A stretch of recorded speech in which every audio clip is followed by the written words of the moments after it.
I guess just to start, first thing, you said you're pretty new to Olimar. Do you feel there's something that you're specifically you struggle with him, or you're kind of just looking to increase your overall play with the character? There's not like a specific issue that you struggle with at the moment.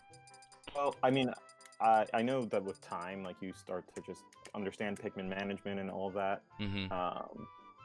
But I guess right now, what I feel, maybe it's more about me as a player, and I guess I feel like I always play better from behind. It's like I get in the zone when I lose my first stock or something. No, that's definitely like a thing that happens for a lot of people. I mean, I've had myself. I've had a lot of matches where I just am losing, and I'm at like 150 last stock, and I pluck my second purple, and the next thing you know, I win that game because I start playing like crazy. Yeah, it just feels kind of unstable sometimes, and Yeah, part of that comes down to, I think, when you're at that last stock or you're losing, you kind of kick yourself into gear, so to speak, to where you're like, okay, I'm losing. Whatever I was doing before wasn't necessarily working. I need to try and, maybe play safer, or, focus in and try and read them or condition them a bit harder. Like, it's almost like you're putting in more intentional effort into outplaying them, yeah. as opposed to kind of just autopiloting in some sense. And sorry, go on. I was gonna say, like, just trying to access that from the beginning. Yeah. So that that's sometimes you won't always have the answer immediately. Sometimes you gotta get slapped up and lose a stock before you kind of are able to crack why they're beating you. And that's just part of adapting. We all do it at different speeds. Everyone loses sometimes. But I think what you could try and do when you're going into these games is, let's say you fight someone and you're having trouble figuring it out, and then you start playing well when you're losing. After the game or during the game, try and be very conscious of what you're doing that's standing out, that's different, right? Like, if all of a sudden you're mixing up your shield pressure timings, or you're parrying more when you're losing or something like that, try and recognize those things that are very, they're tangible things you can replicate, so that you can go, okay, yeah, first stock I didn't play that good, but when I was down, I was pairing a lot more. I was a lot more confident. I wasn't second guessing myself as much. Maybe that was just something that happens because a lot of players are a bit more, when you're losing, you already have, like, there's nothing else to lose except the match, right? So you're kind of focusing on, you're just like, okay, I have to give it my best. And that confidence can help you a lot, because it's going to let you go in there and be very sure of every option you're doing, so that when you do swing, when you do pick a defensive option, it's perfectly timed in most cases. But we can play some games, and maybe we can see what you were talking about. Awesome. But I think sorry, go on. Well, I was gonna say I have one other thing. It feels like if I play extremely well the first stock, like if I do tap into that and I get a lead, my kind of play when I have the lead is not very solid, because I understand that it's like, okay, you don't have to go in as much, you can play more defensively and things like that, but I'm like worse at that than when I use like Olimar's kind of like. No, okay, I see what you're saying. So you have trouble maintaining that lead because it might not be as easy, or you might not be as like fluid and kind of just like the more keep away defensive gameplay where you're trying to just hold it. No, that makes sense. That's definitely something that I would consider one of my weaker areas. Not so much like holding a lead, but kind of the natural defensive aspect of the character. And that really is just like, it's when you're winning, you don't have to go defensive. You can play offensive. You can still, get big combos and things like that. It's kind of just understanding, like, what is your opponent doing, and are you giving them, like, are you kind of playing into their game? So let's say you're playing like a Charizard, right? And you take a stock and you're at like 80. So he comes down, he's at kill percent. Charizard's going to want to kill you because let's say he went for maybe sort of Charizard or something like that. And he's trying to fight you. All right, well, the first thought would be, okay, I need to get away from him because, he's got invincibility, he's Charizard, he's going to hit hard.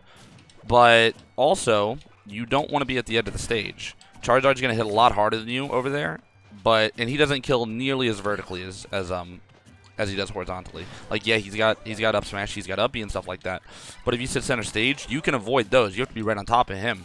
If you sit at the ledge of the stage or something like that, and he catches you with a back air or a back throw into back air or something like that, then it's going to be a lot harder. So, you you can kind of take these character specific things that you need to keep in mind, like stage control, what you should do if you can hold shield against a character that doesn't have a kill throw, things like that, like someone like Fox, and you can kind of buy yourself a little bit more time, burn out their invincibility, and kind of just figure out like how you want to go about your game plan. Makes sense. Yeah, I definitely can sometimes use the same game plan against different characters. Yeah.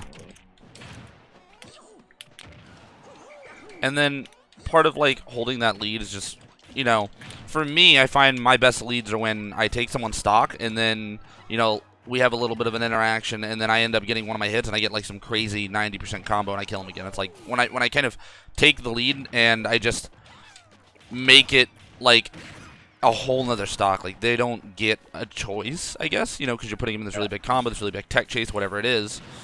And you're making it super difficult for them.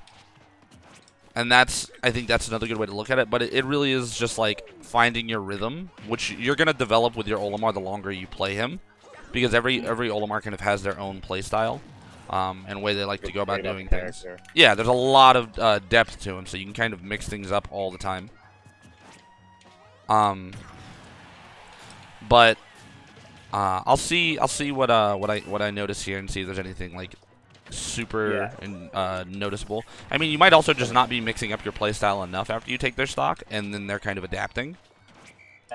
Could we try just like playing the match a little bit so that you can like see what I'm doing and then we talk about it? Yeah, sure. Because I feel like when I'm trying to listen to you, no, that's totally fair. I appreciate it.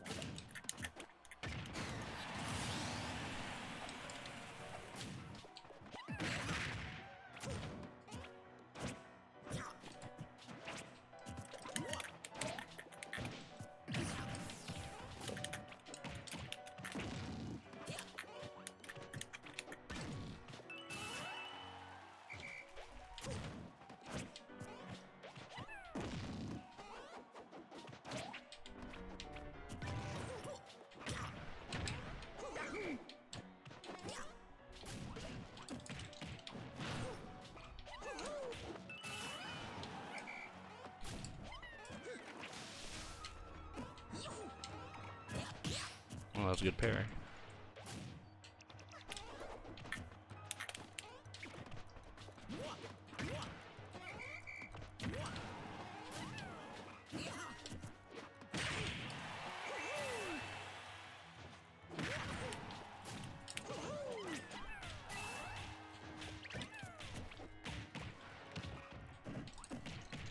Nice. Definitely want to watch the blue usage a little bit.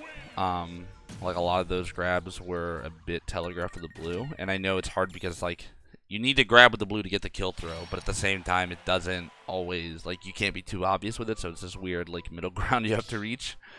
But it's definitely a problem I have. Just looking into ways to mix it up, kind of maybe using side B and things like that to pressure people. Like purple side B, and then they shield, and then you grab them, right, when they're stuck in shield. Makes sense. And things like that. Yeah, I need to get like purple out more. I feel like. Yeah, it's so good. If you can really get them out and start incorporating them into your play, they can add a whole new like layer of pressure and just respect you can force out of your opponent. Makes sense. Every time I get a double purple, I always feel like I don't use it well enough. Most Olimars don't, so don't feel too bad. It's hard to abruptly change your playstyle, because you really do you almost play like a different character in some ways because you're so much more, in my opinion, pressure oriented. Like you can definitely play defensive with double purples or single purple, but purple side B is your safest move on shield. Makes sense. So and then when you incorporate like the timing when you're throwing it, like it can get plus on block and it gets a lot of like uses out of it. But I'll try not to overwhelm you while we're playing. Thank you for explaining that, because I always feel like, what am I doing? Like, I try to just like throw the purple Pikmin, keep away, but I should try and go and get some shield breaks or something.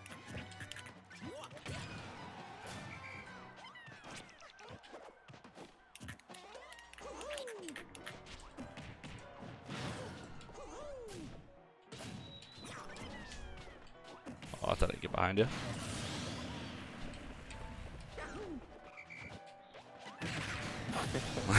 That's the ultimate struggle. You throw a Pikmin at the wrong time, they just kill you for it. Yeah.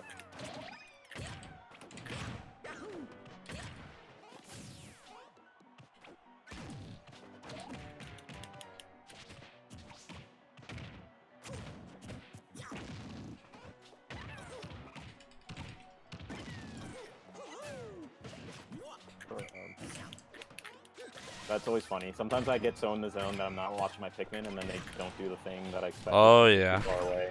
Yeah, you gotta, and that'll definitely come with time. Just having that like extra awareness to always kind of know where they are. Yeah.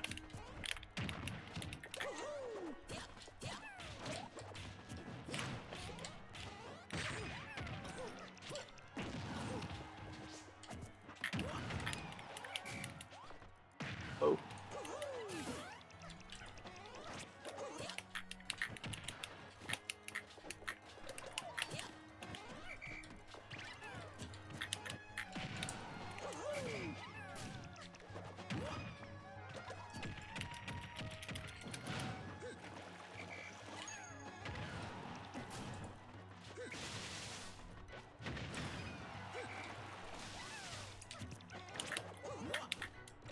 Oh, slightly misspaced.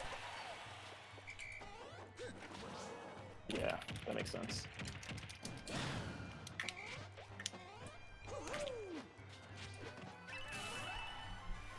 Oh my god.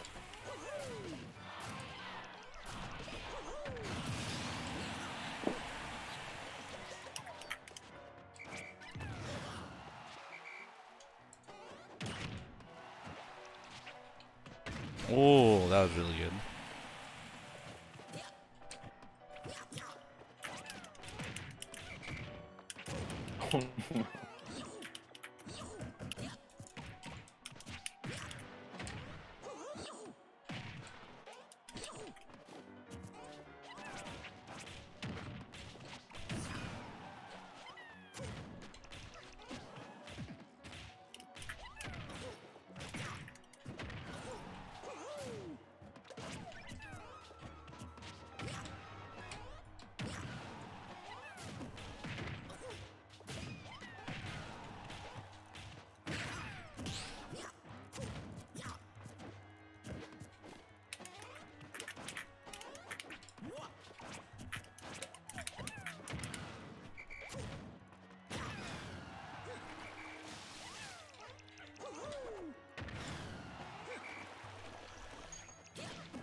I was like, if he throws out a smash, he's dead. If he doesn't, I'm not dead. So it's a win-win. That's good. Yeah, that makes sense. I've never had that interaction happen before, but I get it. Was like, you didn't have a blue. You had the red and yellow. So if I got grabbed by some off chance, right? Like let's say you maybe read it and went for perfect grab, I'm perfectly fine. I felt like you were gonna try and do a smash. I noticed you tend to like down smash a lot. Just when people are coming like near you and things like that, and that's something I kind of share a sentiment with as an Olimar player. Like it's his fastest smash in terms of startup, and in lag, to be honest, is just not the safest on shield, and it's kind of nice of just saying like get off me because it hits everywhere. So I think it's good. It's just with someone with a reflector, you might have to be a little bit more cheeky with it. Kind of not as willing to always throw it out. Yeah. But you could have. You could have also maybe gone for something like if you're facing me, you can try down tilting. You could have ran and pivot grabbed if you wanted to. If you thought I was going to run on top of you, you could have anti-aired me with your own like aerial itself. The down smash I think was just a bit optimistic. And with those two Pikmin especially, that's like really good, I guess, smashing Pikmin because you usually want to attack with the yellows and the reds like that. So I was kind of like, all right, this cape will most likely get him killed, and the chance of me somehow dying off of this is essentially 0. So it was like a win-win for me. So just try to be a little bit more, I guess, mindful when you can. When you fight those characters with reflectors especially, where it's like, okay, do I want to go for a smash tag here? Is the risk-reward worth it? Yeah, I got to start using those tilts more too because I know that they're good. They just take work to kind of like access and use well. Yeah, his down tilt's like the most, I guess, straightforward one.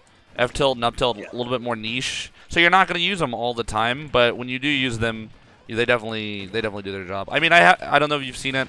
I do have a video that touches down on some of the uses for each of the tilts and stuff. I've watched it. Okay. Yeah, it's just kind of incorporating it into your gameplay when you see an opportunity. It's like, oh, I think an F tilt would be good here or something like that, because it's not very intuitive.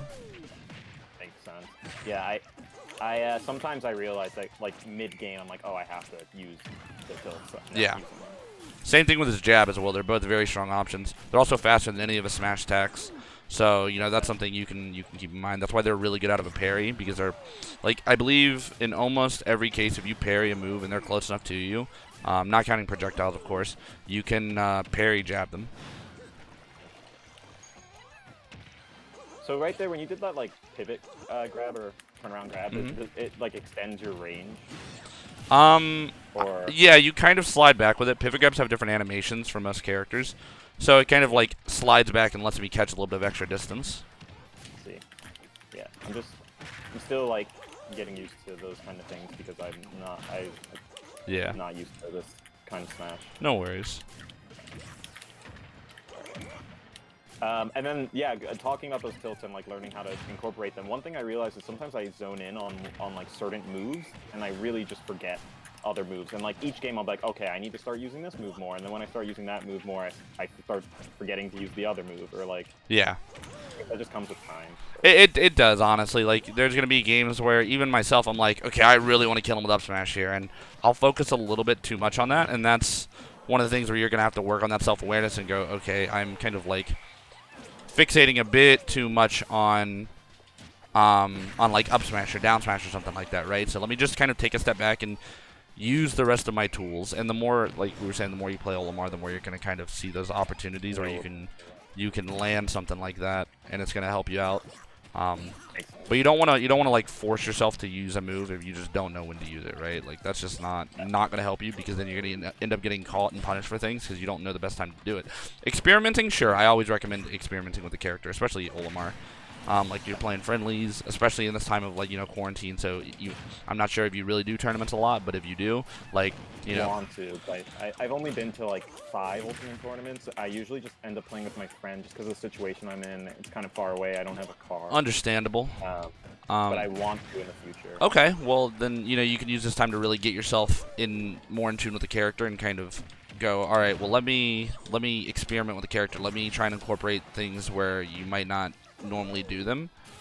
I mean, that's what I do with Olimar, like as much as I can, and that's how I learn. Like when I think of like a really crazy punish or something with a character, it's like me just kind of racking my brain, like, oh wow, I wonder what would happen if I did this, and then I go and try it next time I play.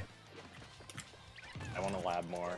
I mained Mega Man for like until like a month ago, but I got really bored playing the character.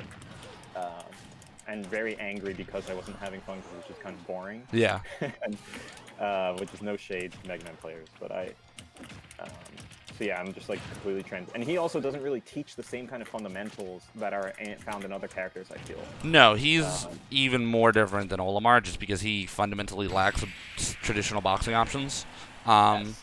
Because I'm getting used to that. his Buster kind of takes the role of everything. I mean, Olimar is a character that's going to you're going to learn a different set of fundamentals with him. Like there's a lot of transfer, I think, but Olimar essentially spaces and neutrals with smash attacks a lot of the time, which isn't something really any other character does. And the way he pressures is different, so you can't like go take exactly what you've learned with him and apply it to someone else without some adjusting. But I think it is more accessible than someone like Mega Man. At least at the base level, right? Like, at face value, anyone can play Olimar and understand like how to do something with him. But it's the depth comes in like making sure your Pikmin are used optimally, and you're working past his weird bugs or glitches and things like that.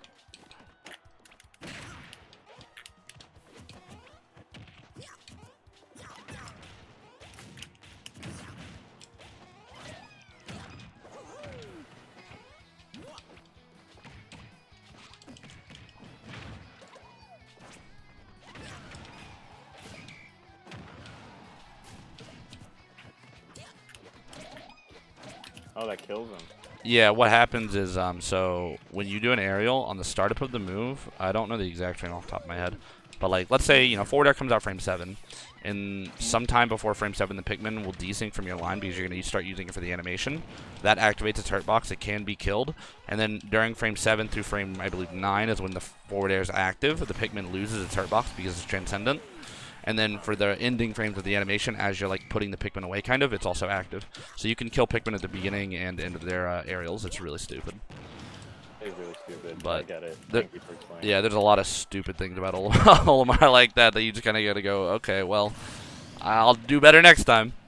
Yeah, no, that's how I've been. That's what it seems like. I can only imagine like the rage that an Olimar player will feel in tournament, especially if they're really good, and then something just doesn't work. It's like since I still play with my friends, it doesn't make me that angry, you know. But like, yeah, it's very demoralizing. But yeah, it kind of like I didn't do anything. You kind of have to like, how do I put it? If you want to like grow from it, you kind of have to go, okay, that's really stupid, and that shouldn't have happened. But what can I do to avoid it, right? Like you still have to take like how can I improve from this scenario, or how can I be better for next time, right? I mean, because a lot of the time, like sometimes it is just broken, but other times it's like, okay, I know that. Yeah, like it's like you know the Pikmin's gonna die right here, so you just can't do it. And it's like sometimes you have to take the risk, you know, because like you might just be a couple frames off from it happening or something, and you gotta you know be confident in your ability to do it. And you're just simply not fast enough at that point. Yeah. But you know that's part of playing the character. Yeah.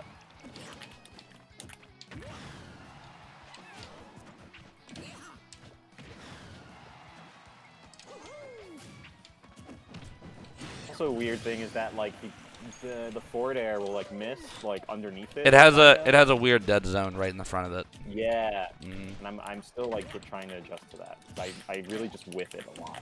Yeah, it's really weird. Oh my gosh, that was an interesting angle.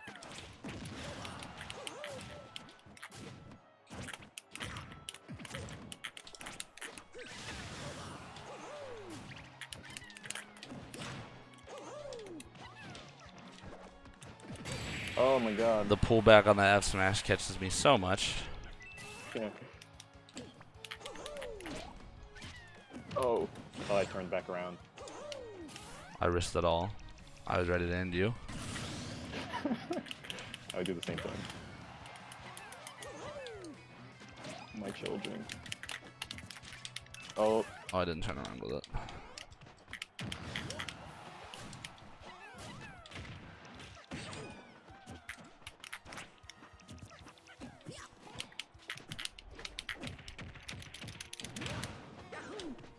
So, what character does your friend play when you guys generally play together? Well, he plays Lucina. Lucina, okay. Are you fine with me going Lucina? Sure. Alright, cool. I'd like to see how that stacks up. How do you generally do against him? I usually really beat him. I kind of taught him how to play. Gotcha. Yeah, and I never really play so basically why I'm doing this lesson too is because like I never really play online because it kind of really makes me angry. I share the sentiment. It's sad, and we both know why. And but like now I'm just playing and I'm like, okay, I need to get some practice. I can't hang out with my friend because he's in quarantine. Yeah. And and when I play online, like yes, sometimes I lose to like jank and like bullshit and like input the lag eating my input and input delay and stuff. But like I really want to just beat these people who I know are like button mashing. I would honestly say, as stupid as Wi-Fi is and as frustrating as it is, and as much as I can't stand it a lot of the time, I think it's worth incorporating in sprinkles. Like maybe go get on, play for a bit, you know, just keep your hands warm, keep your mind fresh, and like you do it within reason, so you're not kind of just like getting pissed off all the time. Because if you do that, then you're just not going to want to play the game. But still letting yourself kind of flex those creative muscles with the character and kind of keep yourself learning is going to be important. That's why I want to really improve right now. But I'm like, I can't. I get so angry just. Yeah, I was playing earlier today with a friend of mine, and I was getting so mad. I was like, he plays Samus. Oh my God. Wi-Fi Samus, like it doesn't even. Olimar wins the matchup, and it was annoying. But you know, you still do it. You still do it.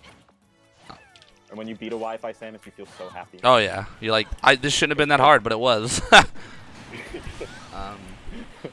But yeah, I mean, it's definitely worth incorporating if you can.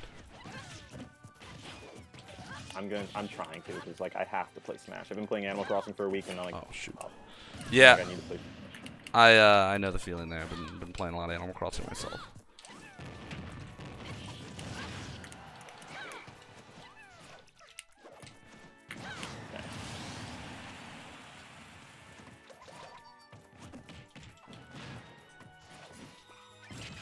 No.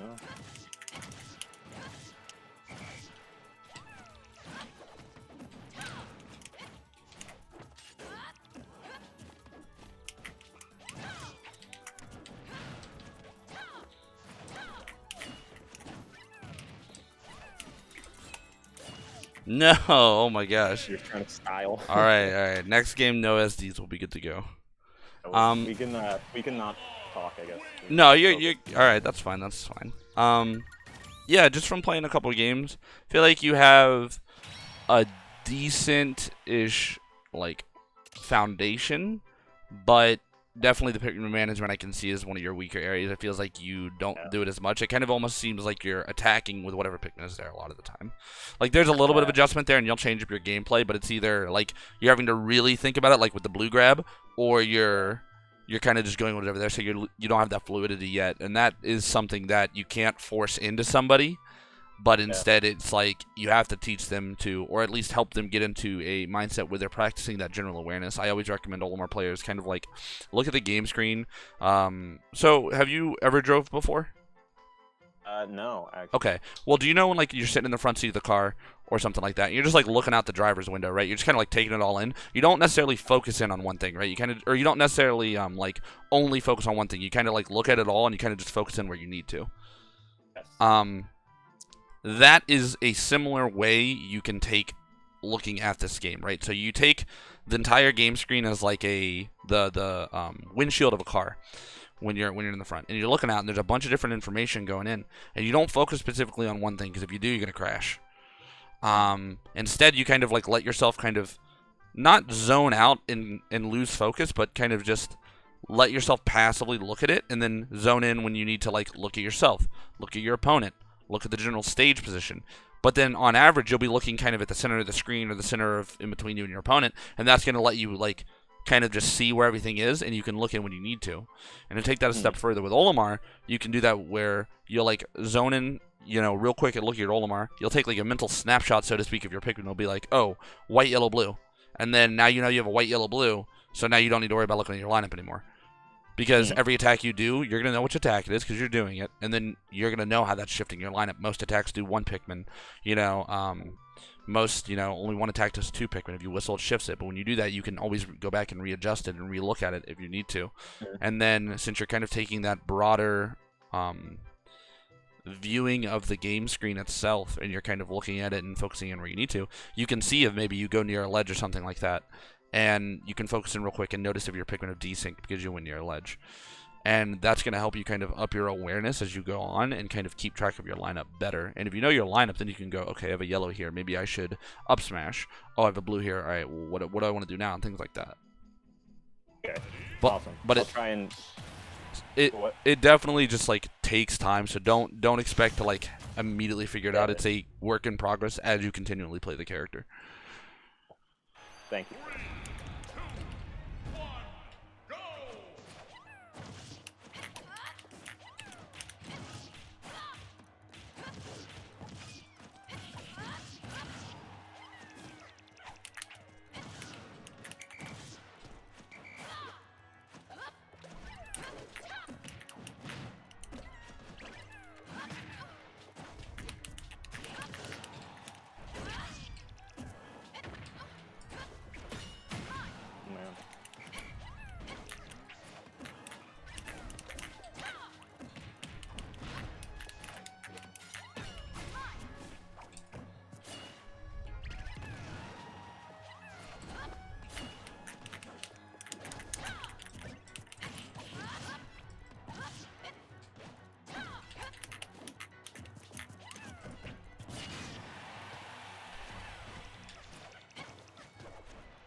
Give me Pikmin. No. There we go.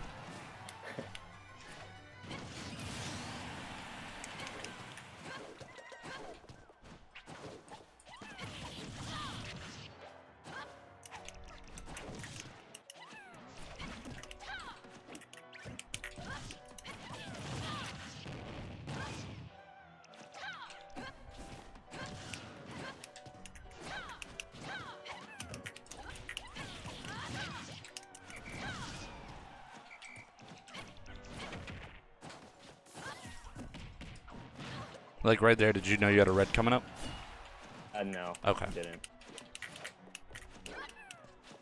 Like, yeah, it's really hard for me to keep track of which one's which unless I'm playing against someone like worse than me. No, that's totally fair. You know, especially like you're early on, you're still really getting it figured out. But those are things you want to kind of like realize when you don't recognize it, so you can at least slowly like train yourself to start being able to recognize it a bit more. And I asked because you plucked the red and then you went for a grab. That's traditionally not the best option. Not to say you can't grab with the red. There's always a time. You know, you can use each Pikmin for everything depending on the context. But it was like, let me point it out and then kind of get your brain thinking. It could have been like a better option in that moment because I was reading what you were doing. Yeah. Using that Pikmin. Okay. That makes sense. Thank you.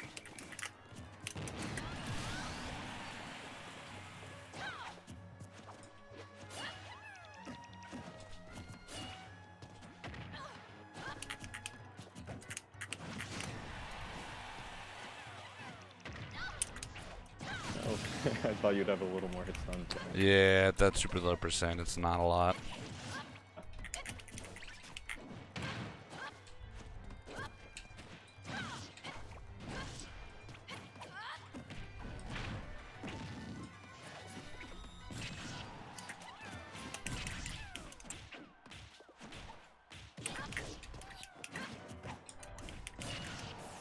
Olimar's shield grab is really slow when you after you'd hit. So that's not yeah, it's oh yeah, that's another problem I have. I like his out of shield options. I really have trouble with that. All right, we can talk about it after this game.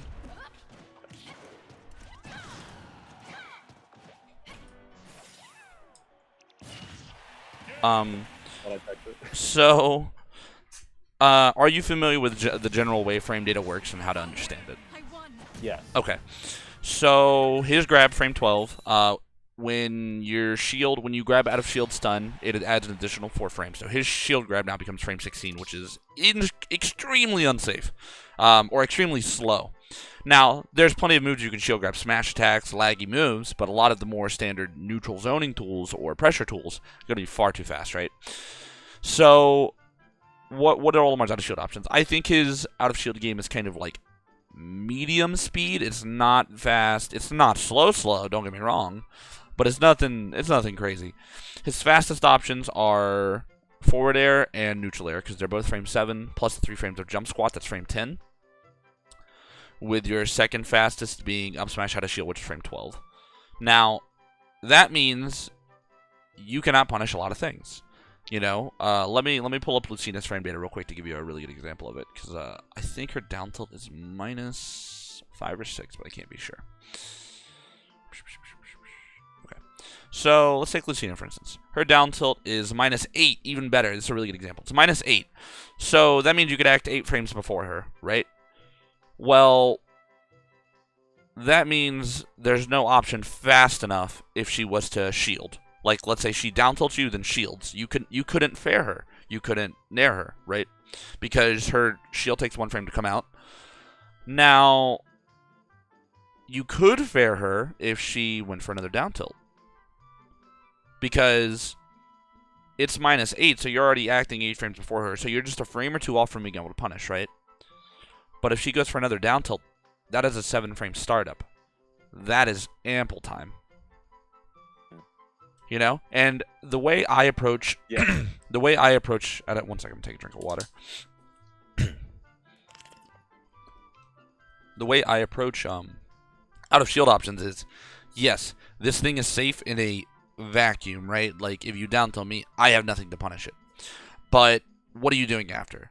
All right, well, I think you're going to attack after a down tilt because, you know, every Lucina that ever exists does, right? It's very rare to do just one down tilt and do nothing else. Granted, they can shield, they can mix you up, but that's where you kind of have to take a little bit of a guess if you're looking to punish. If you're not looking to punish, feel free to hold shield. Maybe jump away, roll, something like that, right?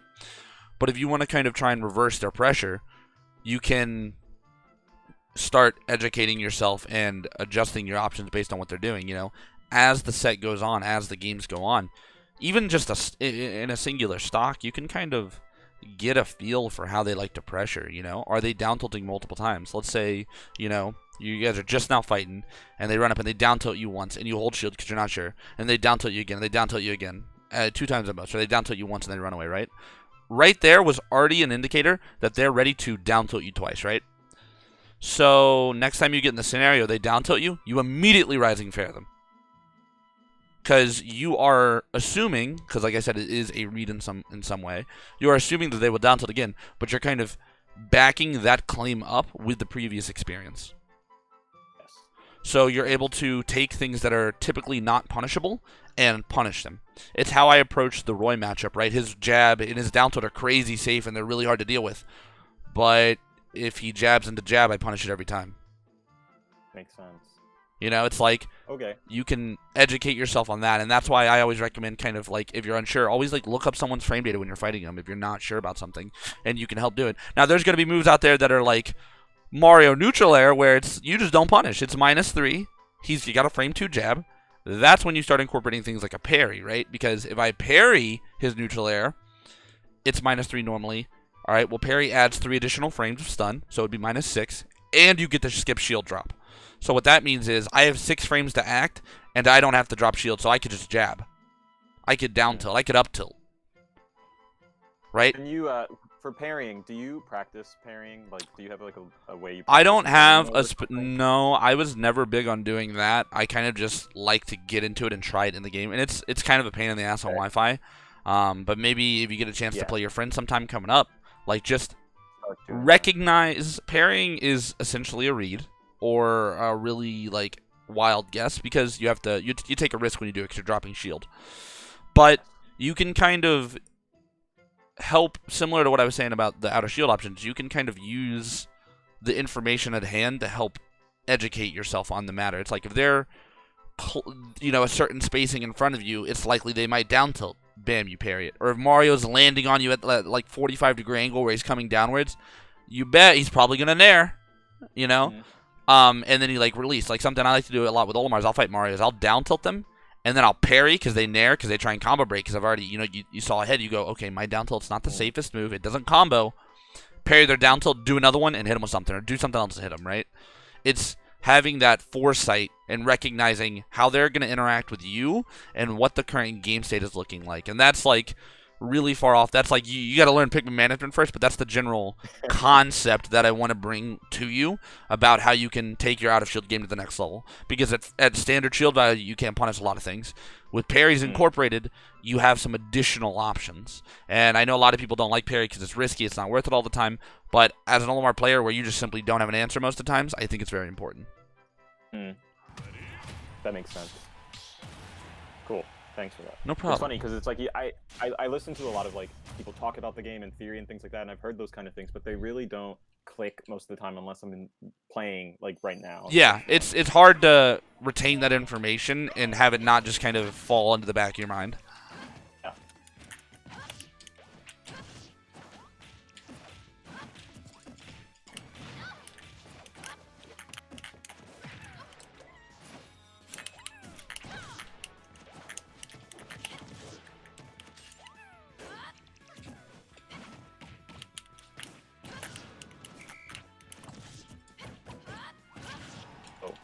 Yeah, you can really delay the timing on that, so you got to be careful.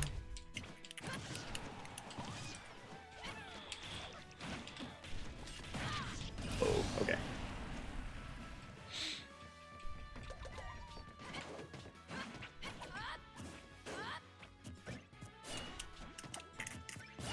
Oh.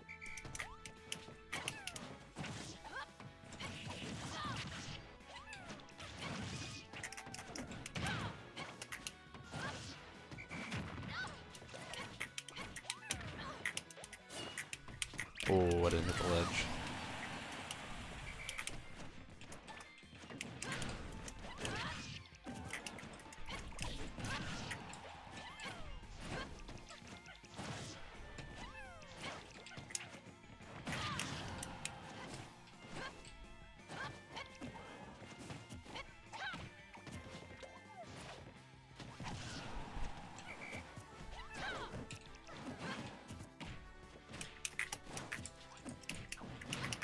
I like that. You know, I thought you were gonna like do an attack. I shielded. You grabbed into the purple. It's a nice mix-up, and that's the kind of like mix-ups what I'm talking about with like the blue, where it's kind of like the opposite, right?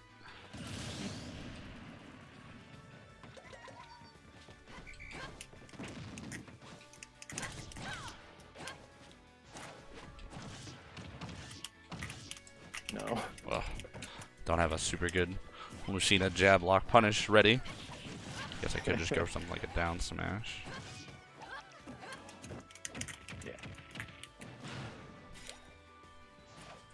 Just trying to get you.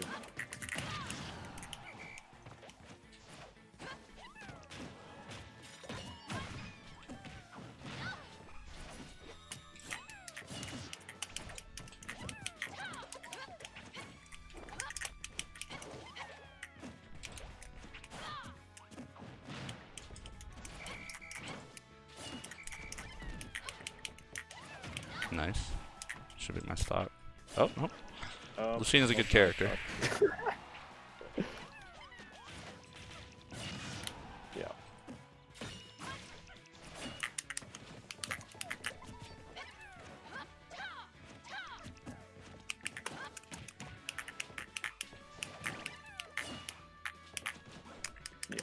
That makes sense.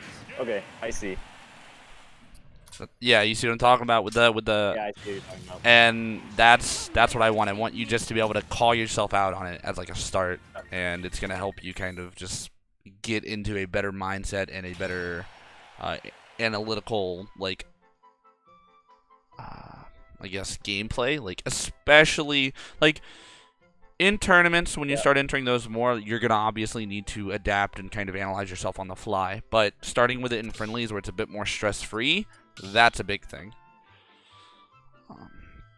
Yeah, like one of the things I feel is that you know, in the past when I was playing Melee, I would, you know, I was in college and I would go and meet up with like people and they were much better than me, so you kind of like you're forced to do that, you know. Yes. But sometimes when you're just playing with your friends, it's like it's tough to get into that mindset when you're not being forced into it. I understand exactly what you mean. When I was improving a lot early on, playing Wi-Fi and Smash 4 and things like that, it was like, oh, this good player would want to play me, and I would kind of like have almost the pressure would be on. It's like, okay, I can't suck right now. They're not going to want to play with me if I'm bad, you know, especially if they're going out of the way for Wi-Fi. So it was really like getting myself as serious as possible and going, okay, I'm losing. Why, and kind of just asking yourself in the moment. But then you know, you play with your friends who are worse than you, and you're kind of just, you know, dicking around. Doesn't really matter what's happening. You're playing some random character or something like that. But you'll learn the ability to do that a bit more with time. How would you feel about me going Olimar for a few games? Sure. All right. Whatever. I know the Ditto is definitely not a fan favorite by many Olimar players, but I just want to maybe try and show you kind of how I go about certain things when we play.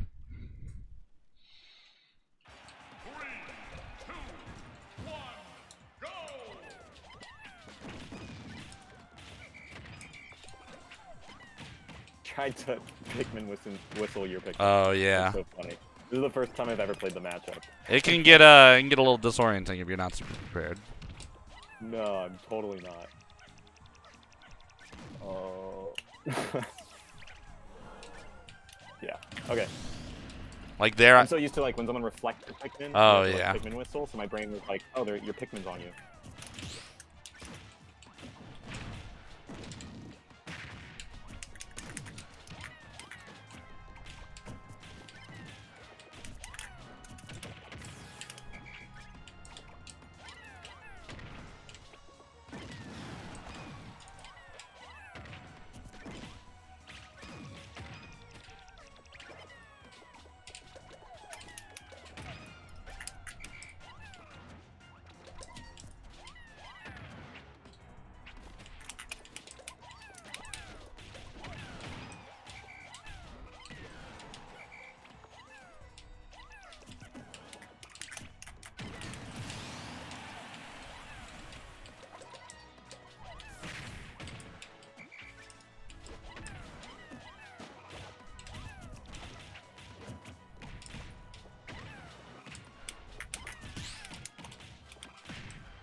This matchup.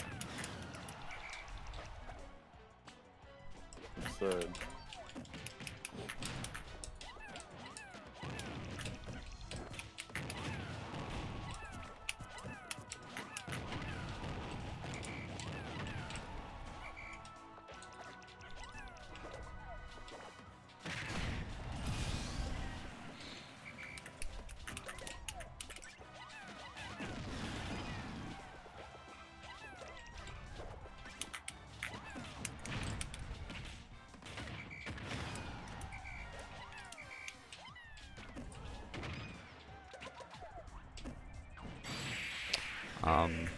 So Fun. you,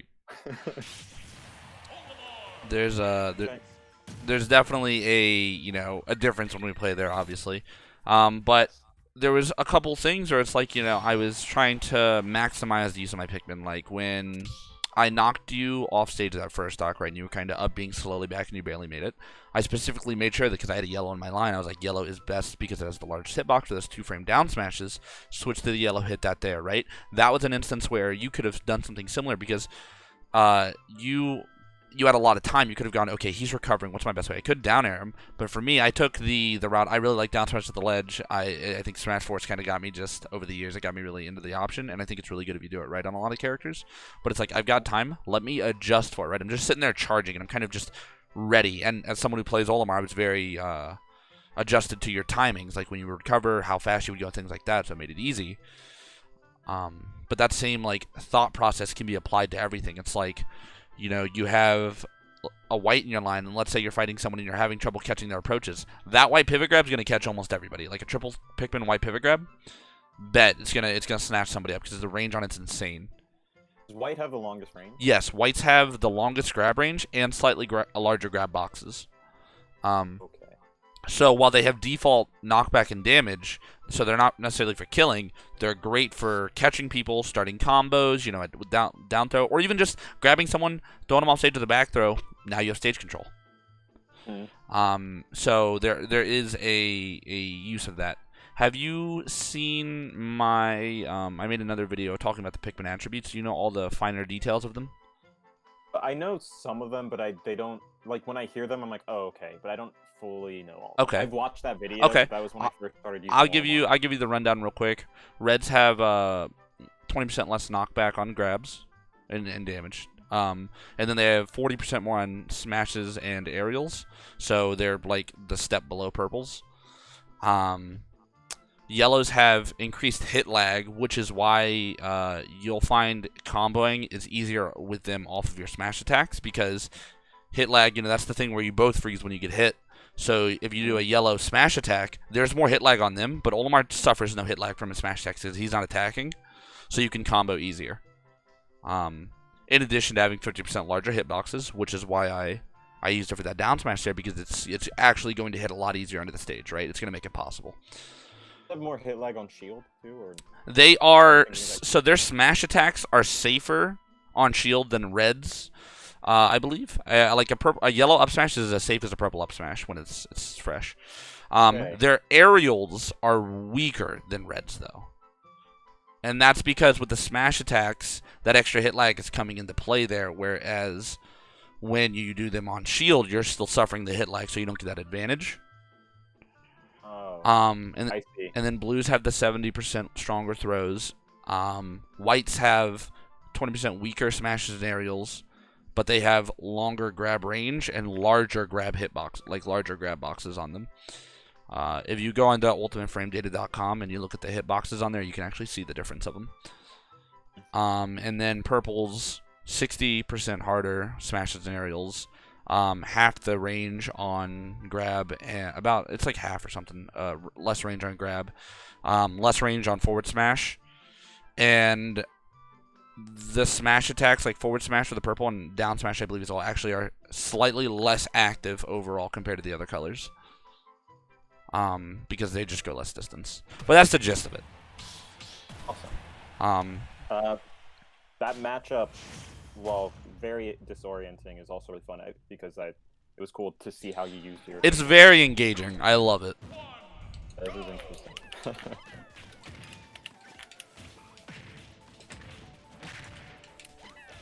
first thing I have to get used to is all the Pikmin though. Being on Yeah, screen. yeah. There's 6 is a lot for a lot of people. Like I thought I got the grab there, because I also went for a grab.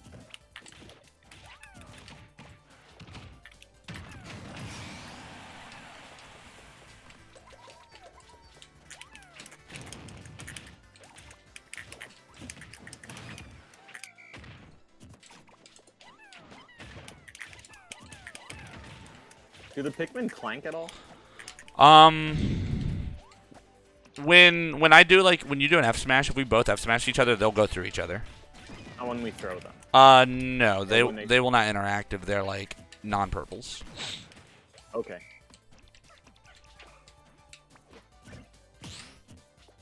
Get out of here. Yeah, it's stressful. I like to stay on top of my opponent. That's cool. You and Shuton, I like watching.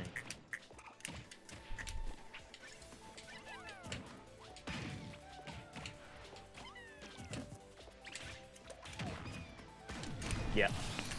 Yeah, that's kind of how I want my I want to have like an aggressive one. Or, I mean, you have to use both. Yeah, you can't get too focused on one, but I definitely prefer a more like in your face play style. So I share the sentiment.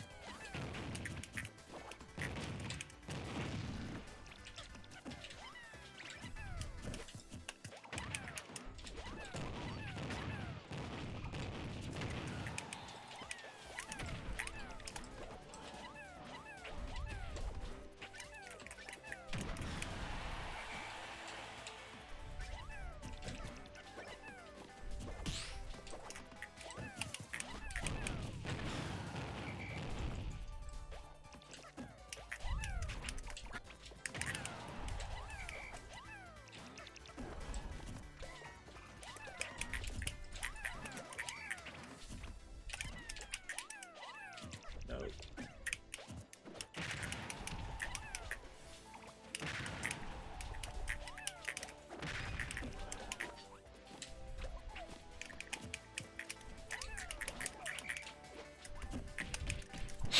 That white range. Yep. I see. See, I saw you with the blue, and I was like, it's not gonna work. Yeah. Yep. But Cool. Can we do one more of those? yeah. I'm always down to play the Olimar Ditto. It's my favorite matchup. Really, that's so, It just lets me is like actually really fun. flex how much I can play Olimar, but like twice as much. Like I can see it. I manage their Pikmin, I manage my Pikmin. Yeah, It's a win-win. that's insane. But you can kind of see, obviously I'm a lot more experienced, but like the fluidity in when I'm doing things, like it's just the Pikmin, and that's what you want to work towards. Like always having an idea of what your lineup is at any given moment.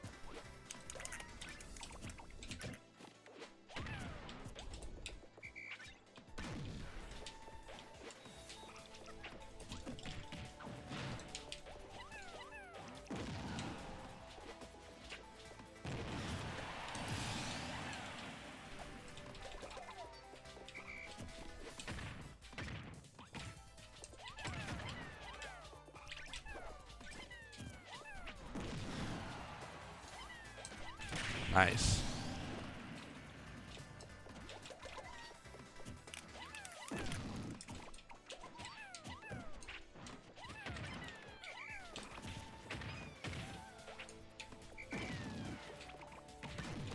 Oh.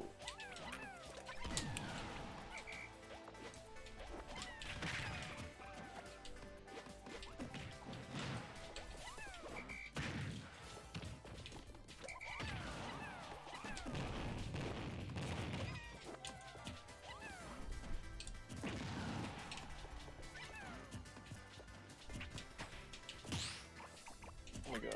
I meant to turn around there, but you can't buffer a Yeah. turnaround out of a parry. So I was like, I'm gonna grab him, and then I was like, Oh, you can't? From my testing, no. It's like you have to like do it as you drop the as you parry properly. Makes sense. Oh my god, that's a lot of damage. The moment that Come down, and that's what I'm talking about when I meant like my advantage state is at its best when I take their stock and then I do that to them, because now it's like they're down in more like an entire stock. Yeah.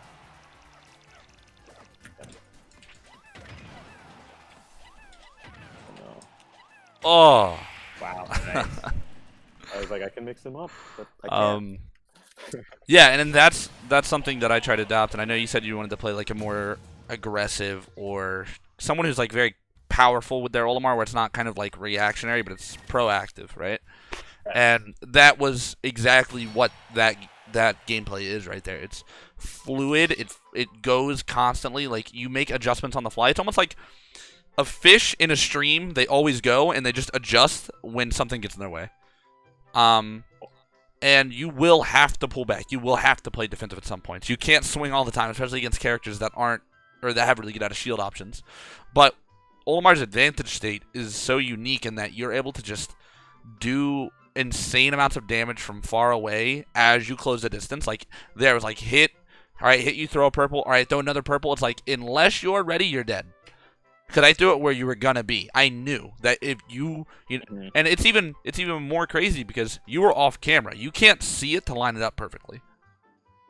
So, unless you're, that's why I catch so many people with that, because they're not thinking, okay, I better dodge this purple right now. This purple that hasn't even hit me yet, or I'm gonna die. It's like I throw it where they're gonna be, so it's able to call people out. And it's like, yeah, he could have, you probably could have jumped or air dodged or something like that. But then that creates another dynamic where it's like, well, now you burned a resource. I was gonna try and go up, but then I thought that you thought I was gonna go up, so I stayed there. But yeah. And there was no risk that I threw that purple. If it misses, all right, I lose a purple. Oh well. But let's do one more game, and then I'll kind of give you some closing thoughts and advice and things like that for you.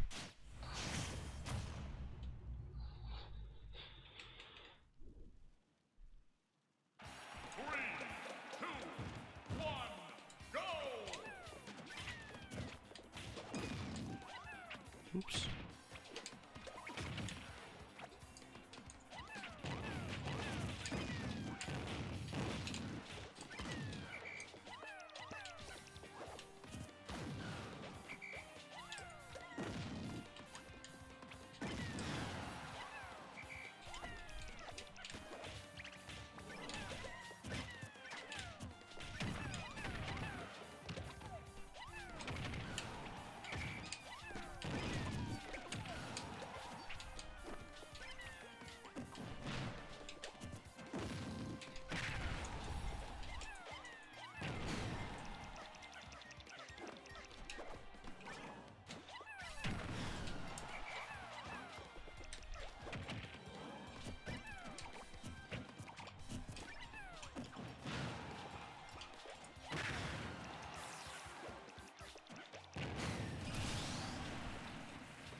Like there, I waited for you to land, and I was like, I'm gonna catch him with this grab because he's not gonna have an option most likely. It totally was like, oh, I'm trapped.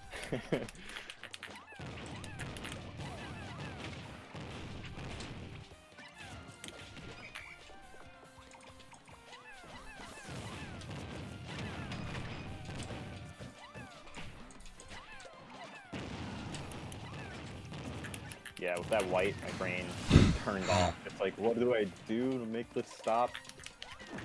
And then all of a sudden I start playing worse, too.